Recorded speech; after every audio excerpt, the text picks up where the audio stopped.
This candy season, what are chocolate companies doing about the scary high price of cocoa? Does Gen Z want to order love the way they order pizza? Can dating apps stay relevant? Will AI really change consumer experiences? And will the pressure to make money push generative AI apps to push their users in ways we can't yet imagine? Former CEO of Tinder, Faye Iosotaluno, joins us to break it all down in an exclusive interview. For Friday, October 31st, it's Brew Markets Daily, and I'm Anne Berry.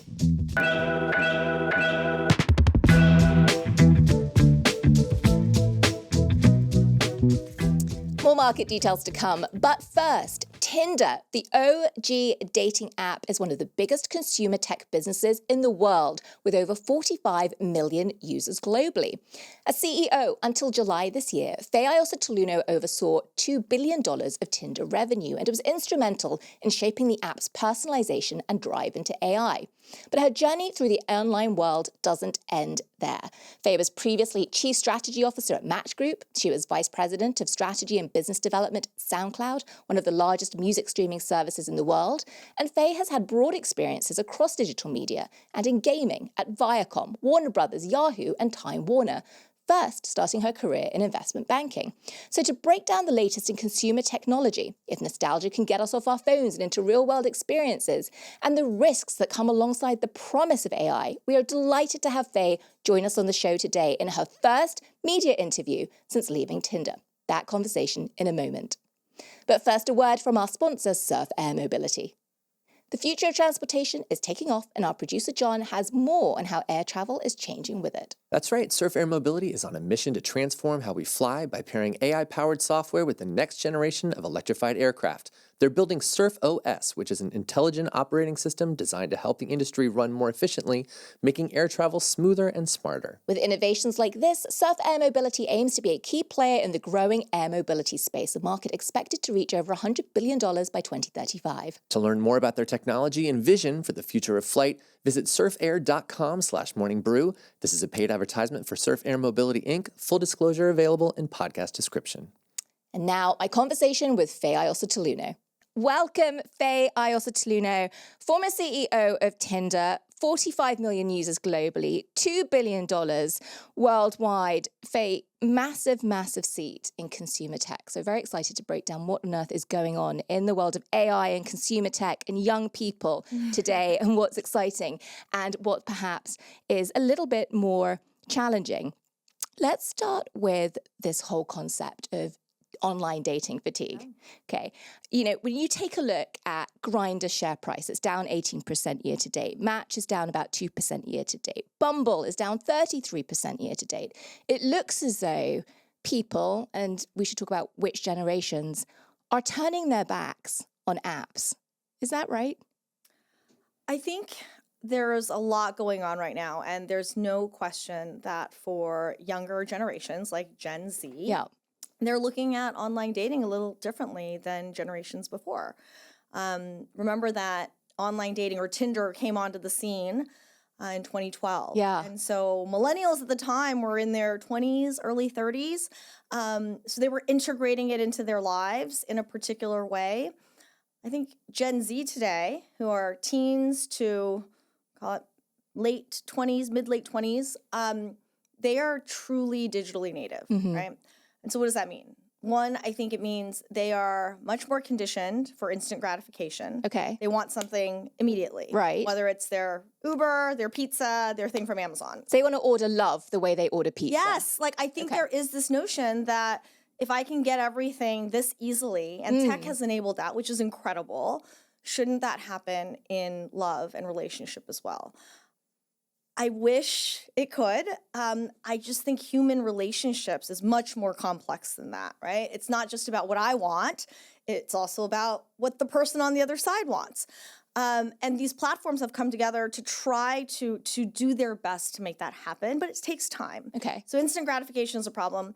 And then the other piece is that there's this nostalgia for things that kind of were the way, the things of the past. Think about vinyls now today are incredibly popular. I think it's like 18 years of consecutive revenue growth. People are wearing wired headphones. Polaroid photos. You love the return of the Polaroid photos. Exactly. And so there is this desire to just like serendipitously like run into the person that you're meant to be with. The meet cute. The meet cute. And that's really not happening the way people would like it to happen. And so I think platforms, all the names that you described, are working towards really re-envisioning what their products can be for this generation that's just engaged with technology in a totally different way. Well, that's so interesting because you're sort of saying they're two sides of the same coin, right? Those who are digitally native also want non-digital experience. And just because we are a market show, to put that in context, if you think about Live Nation, share price is up 15% year to date. TKO, which is Ultimate Fight Club, up 33%. This desire for experiential is translating into successful business I think it is. And I think you look at those businesses too, they're commanding higher and higher prices, right? To have those experiential moments. And people are paying for them.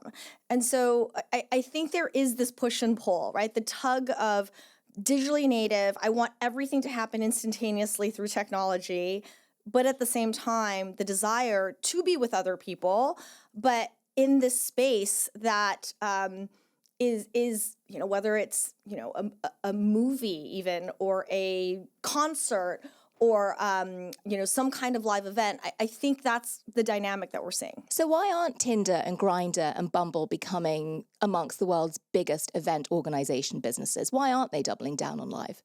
I think they've tried to experiment on that front. We've certainly sponsored things when I was at Tinder, things like run clubs, events that would bring people together.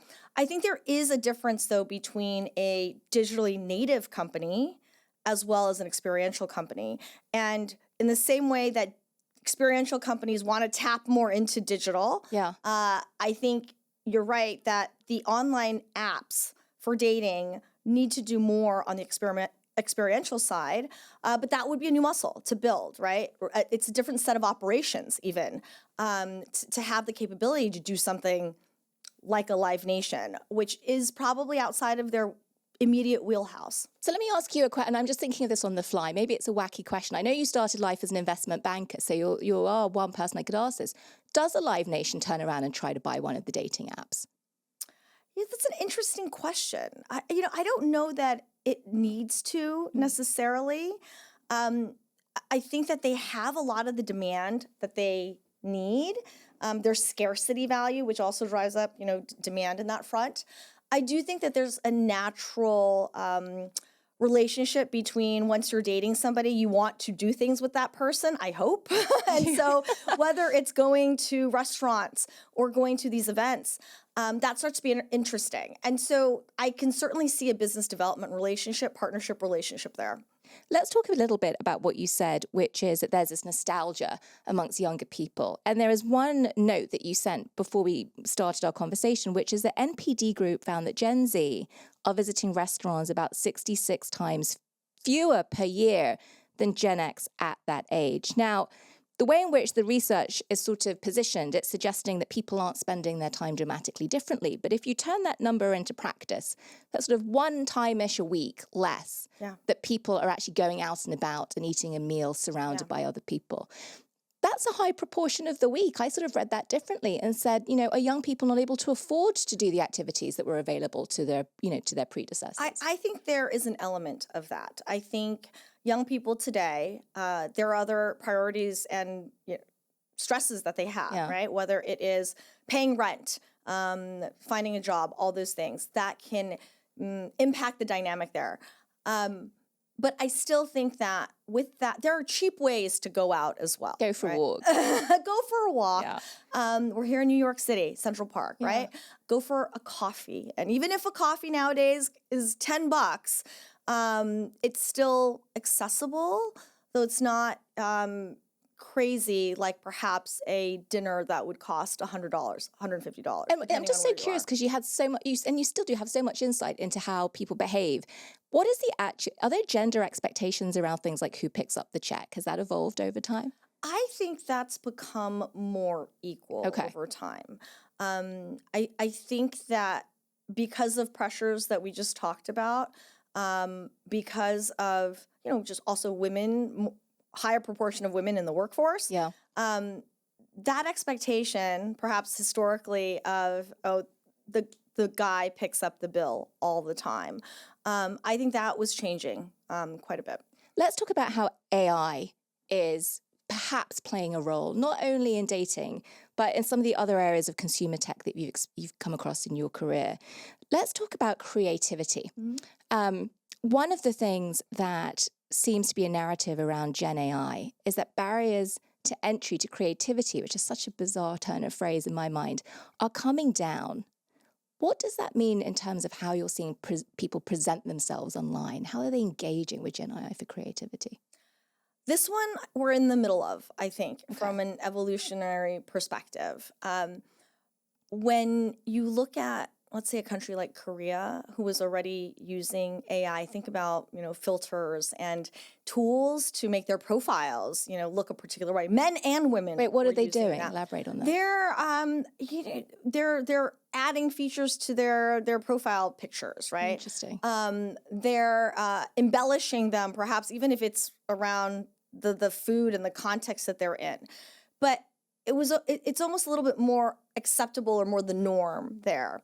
And so it wasn't as awkward. Now, with that said, everybody kind of looks at that profile and realizes, oh, okay, this person might not look exactly like what's being represented here. So I think what will be interesting is what does authenticity look like, right? In online dating, for instance, authenticity is so important. You want to know that if I see you in an app and we decide to go out on a date, that you appear the way I saw you, right, or you engage with me, your banter, your joking is the way that I've encountered you in the experience. If people are leveraging Gen AI so much that we don't perceive what is authentic and not authentic, I think that becomes a real big challenge. I think in the space of broader, let's say, entertainment creation, that's going to appear as well, right? Whether or not that makes the same impact or difference, I think is unclear, because you ultimately don't have to, go on a date with the movie that you're watching, right? Or you may never meet that influencer in person. But certainly, perhaps how much you listen to that influencer comes from the perceived experience you think that influencer has lived through. And those are the ways that I think Gen AI is going to start to create tension around what we feel is authentic or not. Do you think we start to see AI get used to do something that sort of runs counter to all this, which is almost the equivalent of a deep fake detection sitting in dating apps, so that you have the ability as a user of one of the apps to make sure that a profile, can you sort of defilter it? Is that something that will end up becoming a feature, do you think?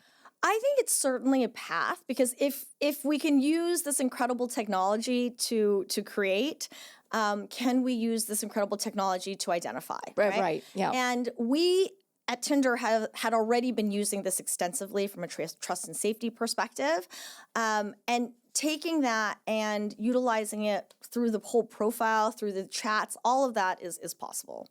There was one thing that has sort of popped up in the narrative, which is how AI might be used to create new consumer lifestyle experiences. So I went on to ChatGPT and I typed in the question, what new consumer lifestyle experiences will be created by AI? And the answer I actually found quite depressing, because what it came up with was, for one example, emotionally intelligent companions and assistants, the robots that are able to have a conversation with you and perhaps, gauge your emotional state.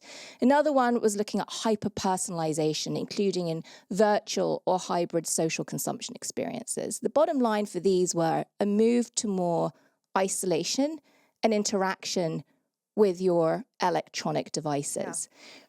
Yeah. How do you think about that in terms of the impact that could have on social behavior, and particularly for young people who are digitally native? Yeah, I think this is a great question and something we all have to pay a lot of attention to. And things are moving so fast. And I think one of the only consumer lifestyle experience that has popped up that's had some resonance is around this companion AI area. Well, one is obviously ChatGPT from a search perspective. But these companion apps are starting to gain traction. The challenge there is that the companion dynamic is not somebody that's there to challenge you like a real friend would in real life. It's really there to serve whatever you need to make you to fulfill your perceived needs, right? And I think we need to take some learnings from how we saw social media potentially impact users, especially young users, around engagement and mental wellness. And I see an analog of that possibly happening here. We've seen a lot of experiences out there now that are under a lot of scrutiny, whether it's because of lawsuits related to families alleging that people, like their kids, have committed suicide or self-harm. And this is where I think parents need to be incredibly proactive when thinking about these experiences and their kids using it. Adults need to use it with caution. And I think companies, frankly, need to take a more proactive stance here. But clearly there's a need that's being fulfilled if there is resonance. But I think we need to figure out, how do we take this and bring that to real life? How do we parlay that ability to perhaps learn more about ourselves when we're chatting with the chatbot, right? Discover more about what we want or don't want, and then apply that to online dating or apply that to how I'm engaging with you in real life. Do you think there's a risk that this all turns into a push for online purchasing in a much more insidious way? And here's what I mean by that. So one of the things we've talked about on the show is retailer after retailer, Walmart, Etsy, is announcing deals with ChatGPT at the moment, where you can go to ChatGPT and you can type in, I want to buy a jacket, great jacket, by the way, and a link, a click and purchase link is available to whichever retailer you want to buy from. Is there a risk that some of these companions end up looking at our patterns and sort of shifting us to do things that are commercially great for the provider of the companion, but it's to our detriment? I think we should expect it. Right, you do. Oh, that's really cynical. Yeah, it's not cynical. It's really in Cory Doctorow, who is a writer, a tech writer, a thinker, has in past years wrote about the enshittification of platforms. I hope that didn't get bleeped out. It's the name of a book. I know it's the name of a book, yes. And he's been doing the circuit now because he's got a new book out. But, he put out there this notion that these platforms, were created and they were so novel and useful for users. And we gravitated towards them. Like which ones? The Facebooks of the world, the Instagrams, the TikToks of the world. And at some point, these platforms then tilt to business interests, right? They start making design choices to really drive the business portion of the ecosystem. And then at some point, they basically degrade the user experience and the business experience so that the company itself can extract more value. This is kind of his theory of how these platforms can evolve. Do you agree with that? I certainly see some of the signals that would say that there are parts of that happening. Whether that is through, let's say, more ads that you're seeing in a particular app where you weren't seeing as much before. Perhaps you're seeing more things that aren't relevant to you, right? But businesses need to get more reach and hopefully more click-through.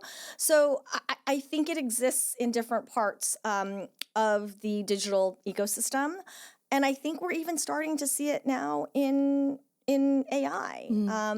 I recently read, there's a Harvard Business School professor, Julian DeFreitas, came out with a research study on companion apps.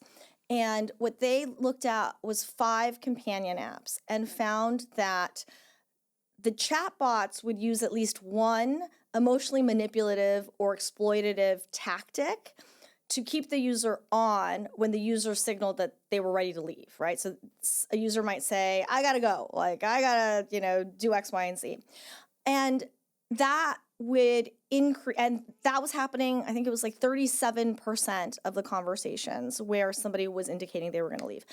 And so you're seeing that dynamic of design choices that might be leading to perhaps negative impact to the user. I think on the shopping side, there's the benefit of personalization. I think there's huge benefits from personalization from an AI perspective. How many times have you sat there and doom scroll to find the thing that you want, if I can find that without clicking 5 different filters, and somebody knows my taste, right? Or my companion knows my taste, can they bring that to me closer, faster? But at the same time, that's a lot of power. Yeah. Right? It's a lot of power and influence. And so what happens when your companion has that? They suddenly now have the ability to influence and perhaps push you to things you otherwise wouldn't have wanted to be pushed towards. So here's a question for you. It feels as though some of these AI apps are normalizing personalization, perhaps in a different way. And one of the phenomena that has taken off internationally, but not so much here, is this concept of a super app. Yes. So whether that's Grab as one, whether there's WeChat, and the idea is for our listeners, it's one app where you can go and do everything from order a ride share to do your banking to message your friends. Asia's got a lot of them. The US, not so much. The X feels as though it's trying to go in that direction. Do you think that we're going to get there now? That, is this the moment when it happens? I've always been fascinated by the super apps in Asia because they're able to keep users so captive and offer enough things that that's where you want to go. And we've never seen that really take off here in the US. Lots of experiences are bespoke, brands are the destination. I think what will be interesting to see is if a ChatGPT or something conversationally based ends up driving or becoming that intermediary into all of these because it makes us comfortable. It feels better. Exactly. It feels like, oh, this interface can bring me anything I need. It can bring me payments. It can bring me communication. It can bring me perhaps entertainment.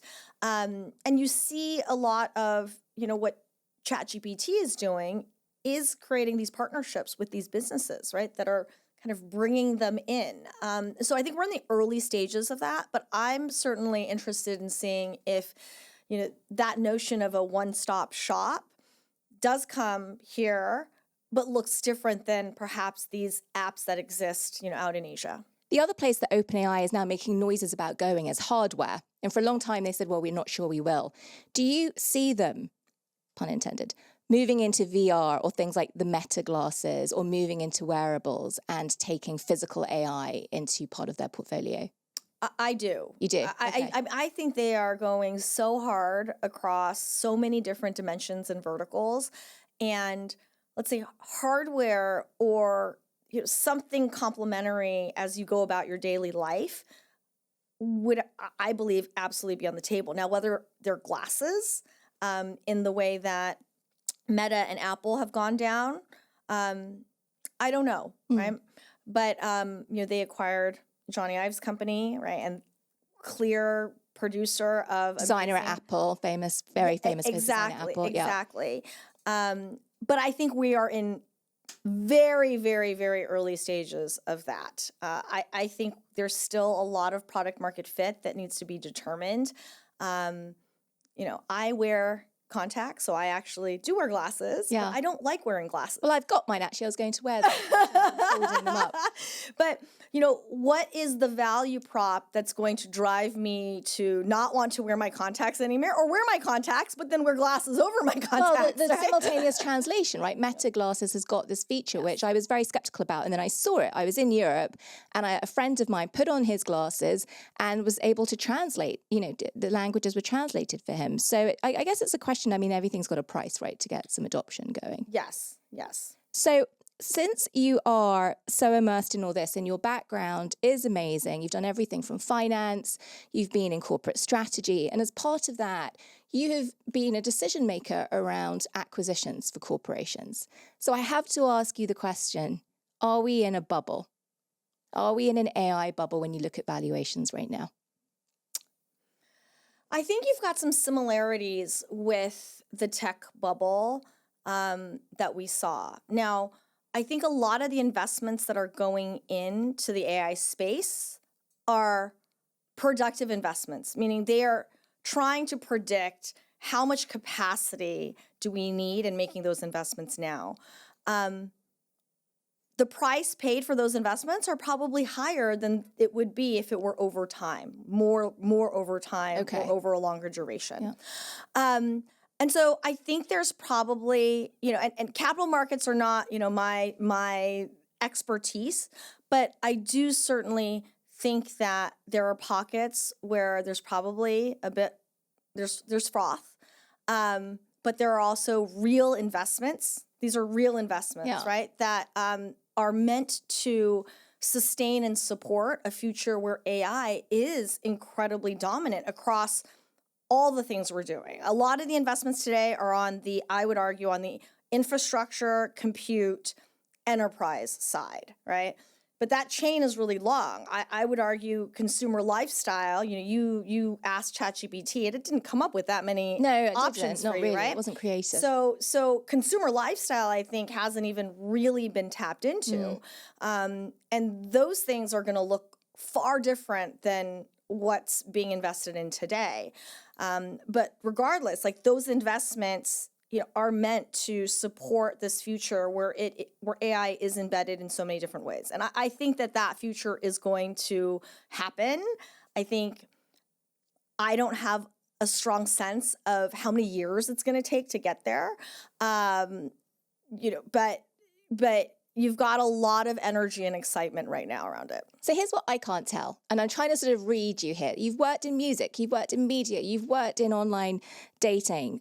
I can't quite tell if you're more excited or more concerned about AI coming into those industries. So just finish off by clarifying, where do you actually stand? Are you net really jazzed up? Are you net super concerned?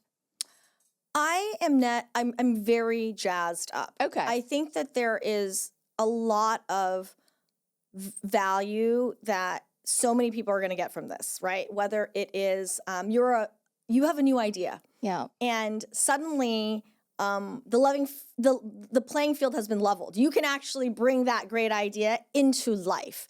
So there's going to be so many more new ideas, new startups, new offerings out in the world. I think from a task perspective, how many hours do you spend doing things that you wish you didn't have to do, right? I wish I spent less time doom scrolling, to go back to your point.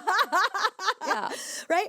But these are going to take away a lot of the friction that we might experience day to day. Yeah. With all that said, though, I think things are moving so fast that we, as a society, I would hope folks who are in, positions of power to think about legislation are leaning in on this, because, we really do have to create the right guardrails and mechanisms to make sure that we're using AI properly in a safe way, in an ethical way. And that's where my concern comes from. It's been nice to see, just this week, Character AI, which is one of these companion apps we talked about, just announced that they will prevent users under 18 from using their app, right? So that's a move. OpenAI has implemented parental controls, and they're not without its flaws, but at least acknowledging, oh, wow, this is something we need to be thinking about. Gavin Newsom in California just signed into law SB 243, which starts to put reporting and transparency requirements into effect next year, or things around not being able to create those reward loops that are meant to increase engagement and retention. And so I think the conversations that we need to have are being had. I think we need to have more of them because to be able to take advantage of all these amazing things in the pipeline, we want to be able to do that, but I don't think it's at all costs, right? I think we really need to do it deliberately. So you just said you hope that those in the position of power lean in to make sure things are done, and paraphrasing, the right way. You're in a position of power. You're one of the few CEOs of a consumer tech company of the global size and reach of Tinder. You've got that on your resume. You've had impact there. You've been at a plethora of other consumer tech companies. You're in a position of power. If anyone can lean in and you're very articulate and can make a difference here, it's you. Well, so what are you going to do next? I mean, it's a privilege to come here and actually have a venue to talk about these things. So thank you for that. And I'm, having a lot of conversations in the ecosystem with folks that are building these experiences, people who are thinking about building these experiences. Do they think they can have impact, or do they think it's just a world about Jensen Huang and Sam Altman and everyone else is an irrelevant voice now? I think people realize that the voices in the room, there are some power players, and I think people need to come together, right? Organizations, smaller companies need to come together to be able to make sure those voices are heard as well. I think the research that's being done right now is a part of that story too. A lot of the research done in, the first kind of growth phase of social media didn't happen until much later in adoption, right? And a lot of that research is now happening right now. And that's a difference. And so getting that out into the mainstream audience, so it's part of the dialogue, is important too. There's just so much many of us can be doing. And I just love the opportunity to be able to talk about it and hopefully get others to lean in. Well, Faye, as we say about those stocks that we're keeping an eye on, with respect to you, we will keep watching. And what we will also do is post some of the links to the research that you've referenced, because getting it out there and also looking at how companies are talking about it too as they go forward in launching new products as well is an important thing. So we hope our audience enjoys that. That's it, folks. Thank you very much, Faye. Thank you very much for joining. Anne. Huge thanks to Faye for joining me. Well, it is 4 p.m. on the East Coast. There's the closing bell. The market's wrapping up for the week. John, did anything catch your eye? It's been a busy one. That's right. Well, it's Halloween, and just yesterday, Hershey reported its quarterly earnings, and on the call, the company blamed warm weather and Halloween being on a Friday for a slow start to the fall candy season. Another challenge pointed out on the call, the cost of cocoa has increased 70% since 2023. One way through, innovation. Hershey is doing a cross collab with Oreo cookies. Here's one last quote from that call. Quote, "The recent innovation that we put out with Reese's Oreo has been really the top driver of growth. We're going to have the next benefit of most of next year with Reese's Oreo, and we'll continue to build on that momentum and find exciting ways to connect consumers with that innovation." Shares in Hershey fell nearly 2% after the earnings report, and that concludes today's Brew Markets report. You've been waiting all day to throw out Brew Markets. I got to tell you, just one thing on that Hershey earnings call. Blaming the weather is so weak. Literally, unless you're a landscaping company, don't go there, guys. Don't go there. That's it, folks. Happy Halloween. That's it for today's Brew Markets Daily. Brew Markets Daily is hosted by Emery and produced by John Crotteau, Tariq Abdellatif, and Emily Milliron. Technical direction by Lonnie Fiskus and Uchenna Nwaogu. Jim Orzo handles audio, and the president of Morning Brew Inc. is Devin Emery. Wake up on Monday with the Morning Brew newsletter and tune in to Neil and Toby on Morning Brew Daily. We'll see you back here on Monday. Have a fantastic weekend.